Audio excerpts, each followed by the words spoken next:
سے ڈرے اللہ اس کے لیے راستے کھول دیتا ہے، اور اللہ اس کو وہاں سے دیتا ہے جہاں سے اسے گمان بھی نہیں ہوتا۔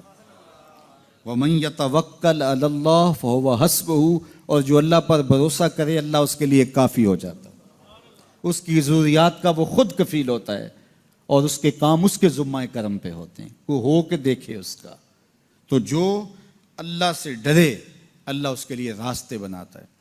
حضرت عوف بن مالک رضی اللہ تعالی عنہ الاشجعی حضور کی خدمت میں حاضر ہوئے اور عرض گزار ہوئے کہ میرا بیٹا سالم مشرکین کی قید میں ہے اور میں فاقوں کی حالت میں ہوں، تو فرمایا آل محمد کے پاس ایک سیر جو ہیں، بس اس کے علاوہ ہمارے پاس بھی کھانے کے لیے دنیاوی اسباب نہیں ہیں۔ کہا صبر کرو اور اللہ سے ڈرو، اور لا حول ولا قوت الا باللہ کثرت کے ساتھ پڑھو۔ یہ ایسا وظیفہ ہے، ایک حدیث پاک میں آتا ہے کہ یہ 99 بیماریوں کا علاج ہے، اس میں سب سے کم درجے کی بیماری ہم اور غم ہے۔ یہ دکھوں کا مداوع ہے، مشکلات کا علاج ہے، اور یہ وظیفہ میرے حضور نے بتایا۔ حضرت ابو ذر غفاری رضی اللہ تعالیٰ عنہ کو حضور نے 5 چیزیں بتائی تھیں، ان میں سے 5ویں چیز یہ تھی کہ ابو ذر کثرت کے ساتھ لا حول ولا قوت الا باللہ پڑھا کرو۔ فرمایا عرش الہی کے نیچے ایک خاص خزانہ ہے، یہ وظیفہ وہاں سے آیا ہے۔ یہ زندگی میں معمول بنا لو، جب پھنس جاؤ مشکلات میں آ جاؤ تو لا حول ولا قوت الا باللہ پڑھو، اللہ راستے کھولے گا۔ تو حضور نے 3 چیزیں فرمائی، اللہ سے ڈرو، صبر کرو، اور کثرت کے ساتھ لا حول ولا قوت الا باللہ پڑھو۔ وہ فرماتے ہیں کہ میں یہ عمل شروع کیا، ابھی گھر میں بیٹھا ہی تھا کہ دروازے پہ دستک ہوئی، تو میں اٹھا کہ دروازہ کھولوں دیکھوں کہ کون ہے، تو دروازہ کھولا، دیکھا میرا بیٹا کھڑا ہے اور اس کے پیچھے 100 اونٹ کھڑے ہیں۔ تو میں نے کہا کہ تم اور یہ اونٹ؟ کہا مجھے موقع لگ گیا، میں ان کی قید سے بھاگ آیا اور آتے آتے ان کے 100 اونٹ بھی ہانک لایا ہوں۔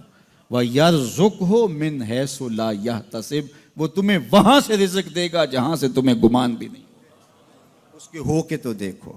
اللہ اکبر، اللہ کے ہو جاؤ تو پھر وہ تمہاری ضرورتوں کا کفیل ہو جائے گا۔